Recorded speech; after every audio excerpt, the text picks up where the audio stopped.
Olá, sejam bem-vindos a mais uma edição do Broadcast nas Redes, o programa de entrevistas aqui nas redes sociais do Broadcast. Eu sou André Marinho, editor assistente de internacional aqui do Broadcast, e eu estou muito feliz de voltar aqui nesse espaço para a gente poder conversar sobre o tema que tem dominado os noticiários no mundo. Eu estou falando de eleição americana. Mas eu mesmo não sei de nada. Quem sabe mesmo é o professor Vinícius Rodrigues Vieira, da FAAP e da FGV, professor de Relações Internacionais da FAAP e da FGV, que vai nos ajudar a entender um pouco mais disso tudo aí. Olá, professor, seja bem-vindo. Olá, André. Muito obrigado pelo convite. Olha, a gente tem muito o que conversar, mas antes eu quero fazer um convite para você. Nos siga nas redes sociais, a gente tem muito mais sobre esse e muito outros assuntos. Não esqueça de nos dar aquele joinha no vídeo e também de se inscrever no nosso canal. Mas vamos lá, vamos direto para o assunto, porque esse é um assunto que tem muito pano para manga aí, né? Até porque esse último mês foi nada menos do que histórico na política internacional.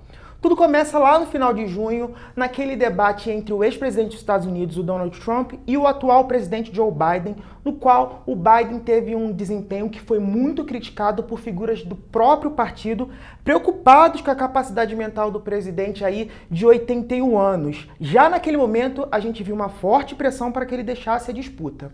Mas aí, semanas depois, foi a vez de um outro acontecimento histórico. O ex-presidente americano, o Donald Trump, foi alvo de um atentado, uma tentativa de assassinato durante um comício na Pensilvânia. Tudo isso vai culminar naquele anúncio ali, sem precedentes, no domingo 21 de julho, do presidente americano Joe Biden, que informou que não vai disputar a reeleição e mais, declarou apoio à vice-presidente Kamala Harris.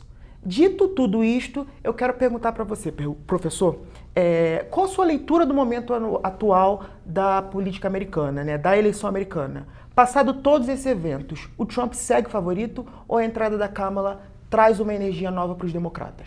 Trump ainda é o favorito nessa disputa, porque já está mais tempo na campanha, há uma certa insatisfação ali com a economia vai bem no macro, mas os americanos sentem ali alguma coisa instável. Mas o fato é que Kamala Harris energiza a base do Partido Democrata e já aparece numericamente à frente em algumas pesquisas. Claro que nos Estados Unidos é sempre importante lembrar o que importa não é o voto popular, é o voto no colégio eleitoral, e Trump ali tem procurado focar os swing states. Tudo vai depender também da escolha de Kamala Harris para vice-presidente. Aposto que ela vai escolher algum nome ali ligado também ao chamado Rust Belt, né, numa tradução literal, cinturão da ferrugem, que são aqueles estados Michigan, Wisconsin, Pensilvânia, Ohio. Ohio já é muito republicano, historicamente era um swing state, mas tem sido aí bastante republicano como parte dessa reação que levou Trump ao poder lá em 2016, contra a globalização, e agora ele aposta no mesmo caminho para chegar à Casa Branca. E esse movimento do Partido Democrata de já bem rapidamente se unir em torno da Kamala Harris, não deixar espaço nem para uma disputa aberta, por que isso aconteceu?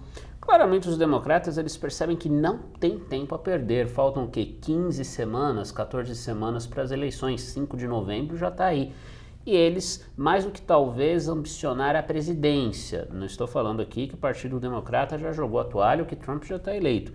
Mas uma coisa é fato, eles temiam que Biden, permanecendo na disputa, tirasse votos das eleições legislativas.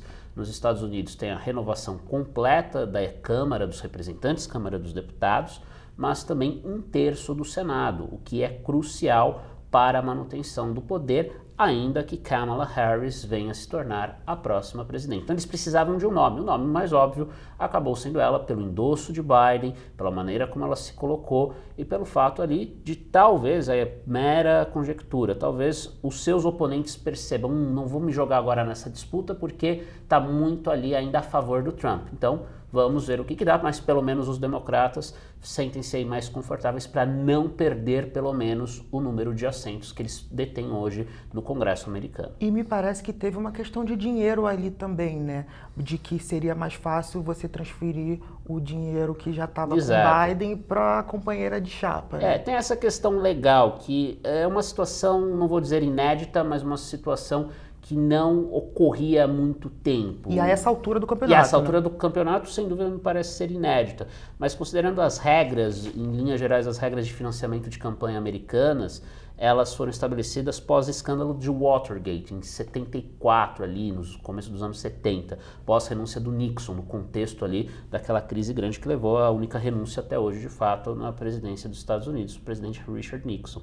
E a leitura que a maior parte dos juristas aí fazem é a seguinte: só Harris, só Kamala poderia herdar a totalidade dos fundos. Então, qual é o ponto também de escolher um candidato, já numa situação de desvantagem aos republicanos, que eles já podem perder, muitos avaliam isso, não tenho dúvidas, ainda mais com recursos menores do que já tinham sido doados para Joe Biden. Então, Harris foi a solução mais viável no momento. Essa é uma situação muito fluida, né? Então acho que é importante a gente deixar claro de que o que a gente está conversando aqui hoje, né, no momento que o vídeo sair, pode já estar um pouco, já ter mudado. Acho que é importante dizer isso. Mas dito isso, você acredita que ela fará uma opção por um nome moderado ali de um desses estados que você citou? Muito se fala, por exemplo, no governador da Pensilvânia, Josh Shapiro. Algumas pessoas discutem, por exemplo, o senador pelo Arizona, Mark Kelly. Ela vai nessa escolha da parte eleitoral ou vai pela parte ideológica? Vai escolher alguém progressista? O que você acha? Eu acho que ela vai ser pragmática, porque qual é o cálculo ali para escolher o vice? Algo complementar. Qual é o perfil de Kamala Harris? Ela é não branca, né, tem ancestralidade africana, o seu pai de origem jamaicana, também tem ali a mãe dela de origem indiana, né? Ela passou ali pelo episódio de dessegregação racial na Califórnia, que existia ali, né? Ela ia ali para uma outra escola na cidade de Berkeley, onde ela chegou a morar com a mãe dela e a irmã. Então, inclusive, ela ganha projeção falando sobre esse assunto no debate em 2020 contra o Biden. Isso, porque ela sentiu isso na pele, né? É importante dizer isso independentemente de postura ideológica. Então, aí é uma grande conquista que 60 anos depois do processo de direitos civis, independentemente de cor ou raça nos Estados Unidos, haja uma candidata com essas características. Nem mesmo Obama, que passou ali por outros países, né, chegou a morar um período, se não me engano, na Indonésia, no Havaí, onde as coisas ali já eram, não vou dizer tranquilas, né, mas era uma sociedade já mais heterogênea. Kamala Harris não, ela vivenciou isso ali, ao meu ver, e também ela vem ali do campo do direito, então ela tem toda uma outra experiência. Ela estudou na Universidade Howard, que é uma grande universidade negra dos Estados Unidos, localizada em Washington, onde ela fez a sua graduação e depois fez, que nos Estados Unidos o curso de Direito é uma pós-graduação, curso de Direito na Universidade da Califórnia, em São Francisco. Então a Harris, ela tem todo o perfil ali de progressista. Da Califórnia. Da Califórnia, exato. Ela vem da Califórnia, que talvez seja o estado mais aberto, muito mais próximo assim a uma sociedade multicultural de fato. Então ela tem que pegar alguém que a complemente. E, ao meu ver, a opção mais óbvia seria o Shapiro. Porque o Shapiro, ele bateu um republicano na disputa pela Pensilvânia por 14 pontos de diferença. O Shapiro pode conversar ali com o pessoal da Pensilvânia e evitar que eles migrem para os republicanos, talvez atraídos não tanto por Trump, mas por J.D. Vance, que é o vice escolhido por Trump. Que é de Ohio, né, senador por Ohio, mas ele é um senador ali muito inexperiente, vai fazer 40 anos agora no começo de agosto. E um tanto divisivo. E divisivo, né? Ele começa ali progressista, escreveu uma autobiografia que até virou filme, né, o que é uma história muito interessante, mas ele virou um trumpista inveterado, ali com falas, para dizer o mínimo, polêmicas. Então é interessante que o Trump ele podia ter ido para o centro, escolhido o quê? Ele tinha nomes ali no Partido Republicano, né? Aliás, é até interessante a gente parar com essa história que quem é não branco ou quem tem um background ali, né, um passado associado a minorias é necessariamente democrata ou republicano. Não, o Trump tinha ali latinos, por exemplo, Marco Rubio para escolher, né? Senador pela Flórida, um nome interessante.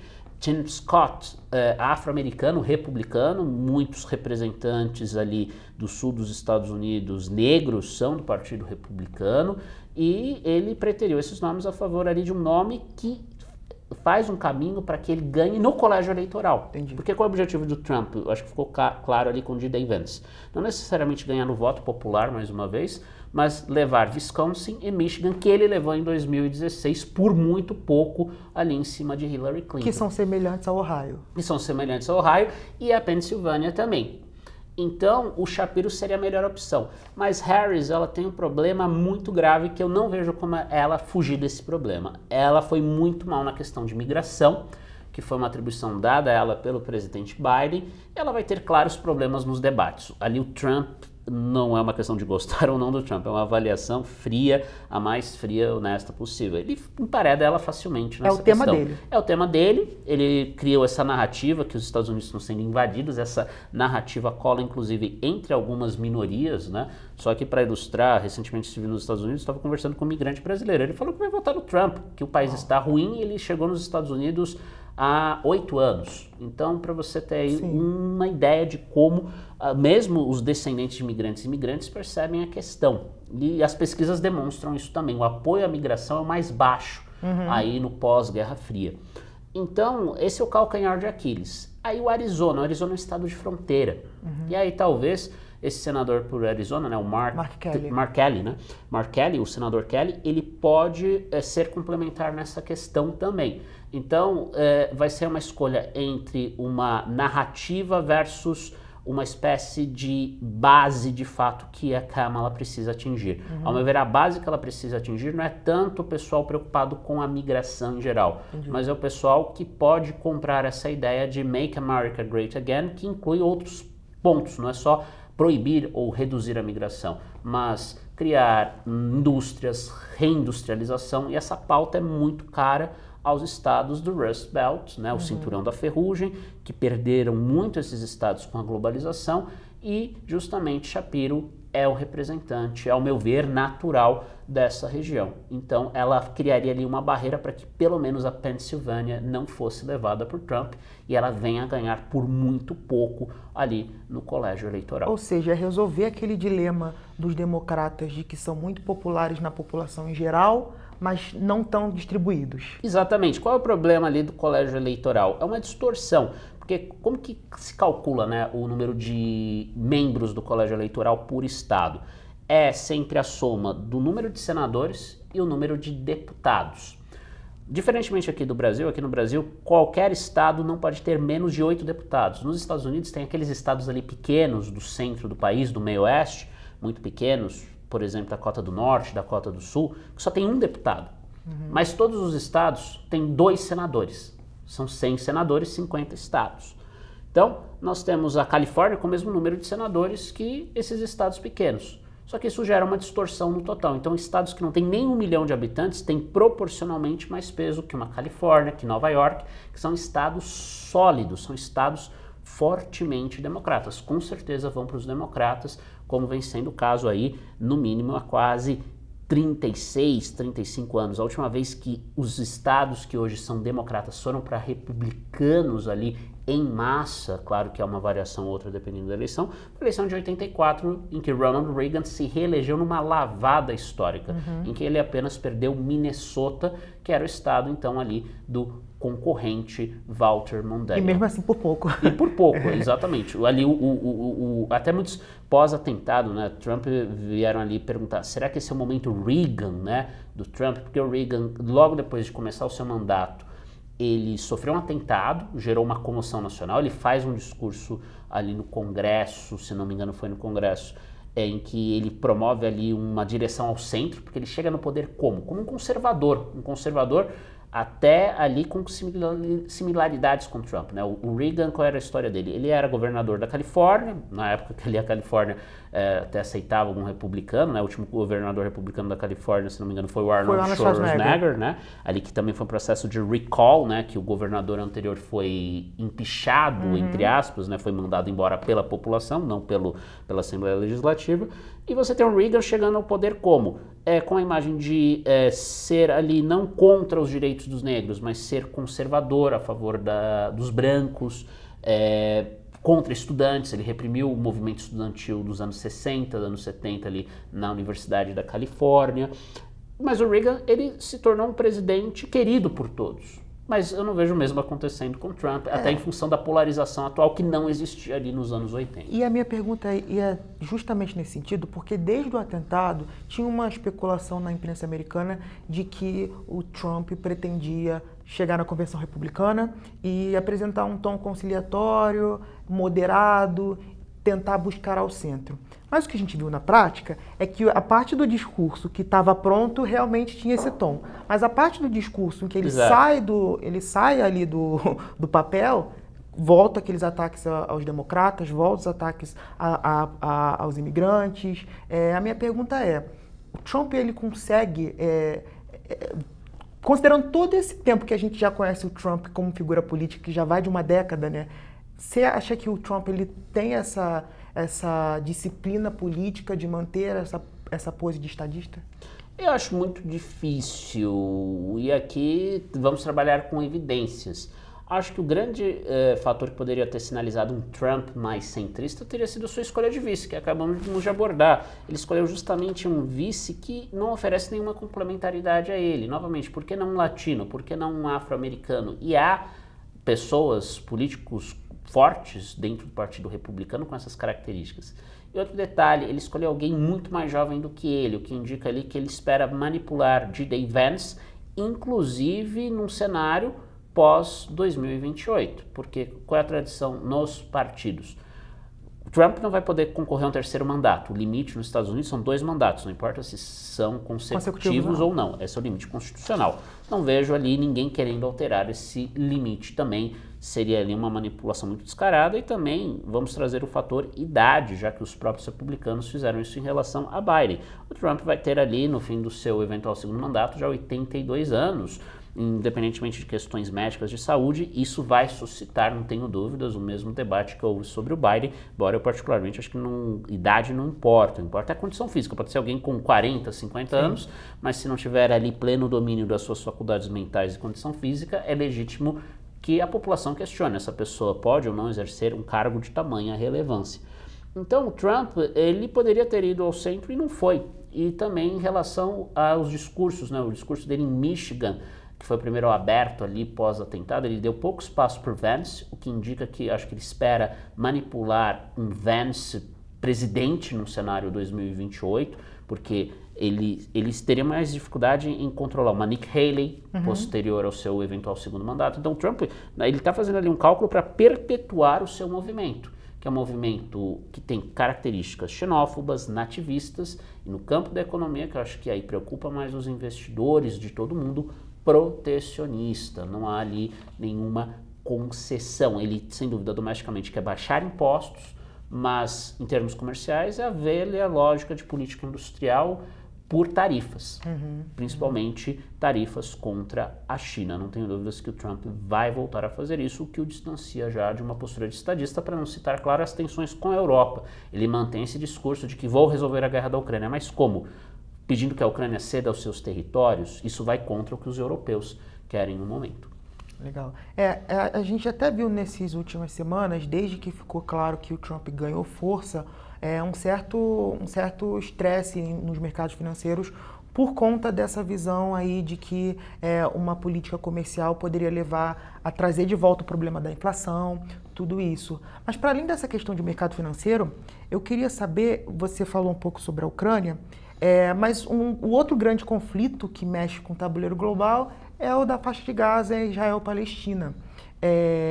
Na sua perspectiva, o que um eventual segundo governo Trump traria ali para a resolução daquele conflito, considerando que o Biden adotou uma postura bem pró-Israel, mas também é improvável que o Trump não adote uma postura pró-Israel. Acho que a gente não tem dúvidas de que ele não adotaria um discurso como parte da esquerda adota, de preocupação com a Palestina e tal. Inclusive o Trump já está se encontrando ali com o Netanyahu, o primeiro-ministro israelense. Como é que fica essa questão do Oriente Médio num eventual segundo governo Trump? Não vejo grandes mudanças. O Trump tem até algo muito positivo, talvez a única coisa positiva do primeiro mandato dele, e até agora o único mandato, que foi ali tentar o reconhecimento de Israel por parte de alguns estados árabes, tentar estabilizar a região. Mas eu não vejo de imediato ele, por exemplo, abandonando Israel, seria impossível, tal como ele quer fazer com os europeus. Até porque isso deixa muito claro, não é estereótipo, como muitos imaginam, mas é muito bem documentado, principalmente por um livro publicado já há mais de uma década, pelo professor de Harvard, Stephen Walt, e também o professor John Mearsheimer, de Chicago, que é um dos principais nomes ali a dizer que o conflito, né, Rússia-Ucrânia, era inevitável porque os Estados Unidos avançaram com a OTAN para o leste europeu, uma interpretação polêmica, mas eles dois escreveram um livro que fala justamente sobre o poder do lobby de Israel nos Estados Unidos, e isso afeta republicanos e democratas, está lá aprovado, e aqui nenhuma crítica a esse lobby, eles estão certos em fazer valer os seus interesses, que aliás não é uma coisa única do governo israelense, ali da comunidade judaica, mas os indianos fazem isso muito, mexicanos fazem isso muito, então os Estados Unidos tem muitos lobbies étnicos, isso é normal lá no contexto. Só que no caso específico, diferentemente do lobby mexicano, que é mais nos democratas e talvez alguns setores ali mais focados na Flórida e no Texas, os estados de fronteira e com grande comunidade latina entre os republicanos, né? Estávamos falando, por exemplo, de senadores latinos como Rubio, Ted Cruz também, pelo Texas. Nós temos ali um lobby que afeta ambos os partidos.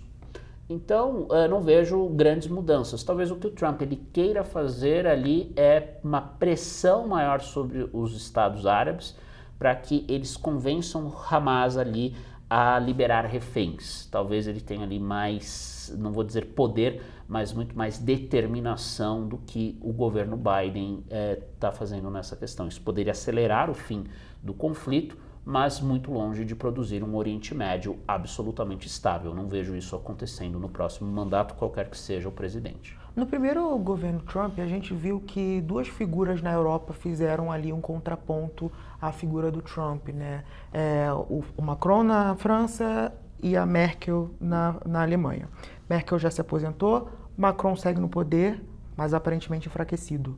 Como é que fica uma Europa num eventual segundo governo Trump? Nós temos o Macron até 2027, porém, como você corretamente disse, André, muito enfraquecido. Ainda tem de ver ali como vai ficar a questão da França, quem vai ser o primeiro-ministro. Não há uma maioria clara, um caminho para formar uma maioria clara, porque há ali uma divisão em terços, basicamente, sem dúvida com a maioria da esquerda de votos, mas não de assentos. Depois o campo do Macron mais centrista e a direita, a extrema-direita ali com o restante. Eles não conversam entre si. Então isso indica que o Macron, né, para usar um termo americano, ele vai ter um lame duck session, né, o pato manco. O Macron virou um pato manco, embora tenha ali atingido por hora, pelo menos o objetivo de permitir que a extrema-direita fique fora do poder, o que seria muito ruim para os mercados e para o comércio global, porque qual é a visão ainda de Marine Le Pen, né, líder ali do Rassemblement, né, reagrupamento nacional, como geralmente a gente traduz para o português brasileiro? Ter ali alguma revisão na integração europeia. É um discurso mais moderado do que no passado, mas alguma revisão haveria ali em relação à Europa, como por exemplo a própria Giorgia Meloni, que também é da extrema-direita, embora não faça um governo de extrema-direita porque é um governo de coalizão, vem fazendo ali aos poucos mudanças por dentro da União Europeia. Esse é o objetivo hoje da extrema-direita europeia. Na Alemanha, nós temos um cenário em que deve haver eleições em 2025, já num eventual primeiro ano do segundo mandato de Trump. Se isso vier a acontecer, não vejo ali essa atual coalizão permanecendo no poder, mas também tem um cenário ali incerto. O AfD vai tomar o poder, não vejo eles talvez tenham maioria de votos, mas ninguém vai querer se aliar a eles. O AfD que é de extrema-direita. De extrema-direita, que é a Aliança pela Alemanha, numa tradição literal, Allianz für Deutschland. Então, mas eu também não vejo um nome mais forte que o Olaf Scholz, por exemplo. E o Scholz não tem a mesma proeminência da Merkel. A Merkel já tinha ali mais de 10 anos de bagagem quando virou, segundo alguns analistas, a líder do mundo livre, do mundo democrático ocidental, enquanto Trump claramente tinha posturas ali que não eram as caras, as tradicionais ali do mundo ocidental, do pós-guerra. Isolacionista, né? Muito isolacionista, protecionista.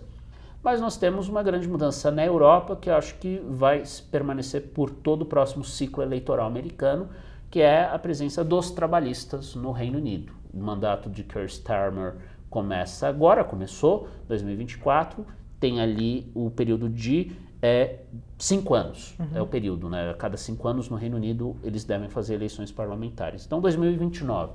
Então eu vejo ali uma aliança informal, primeiro entre o Starmer e o Macron, e posteriormente a 2027, o Starmer, ele claramente acho que vai buscar ali ter uma liderança em nome da Europa, interessantemente fora da União Europeia, porque a reversão do Brexit, obviamente, não está em pauta. Então, acho que isso daí muda ali do eixo continental e passa ali, sem dúvida, com algum grau de participação do Reino Unido. Tudo isso considerando um governo Trump. Mas e se o favoritismo dele não se confirmar e a gente tiver um governo Harris? É continuidade do Biden ou você vê possíveis mudanças? Eu vejo na política externa continuidade, não vejo a Harris tirando ali força da ofensiva na Ucrânia, é um comprometimento claro ali dos democratas, ela herda esse ímpeto democrata que vem ali dos anos Clinton, né? Construir uma ordem liberal internacional, mesmo que por meio da força, eu vejo ela com essa tradição. Os custos serão altos? Serão, mas eu não vejo ela mudando o caminho, pelo menos no começo do mandato. Vai depender de mudanças mais na Ucrânia. A própria Ucrânia chegar à conclusão que é melhor ceder territórios para a Rússia, aí sim, mas não isso partindo dos Estados Unidos. Por hora, Zelensky parece não querer nada nessa direção.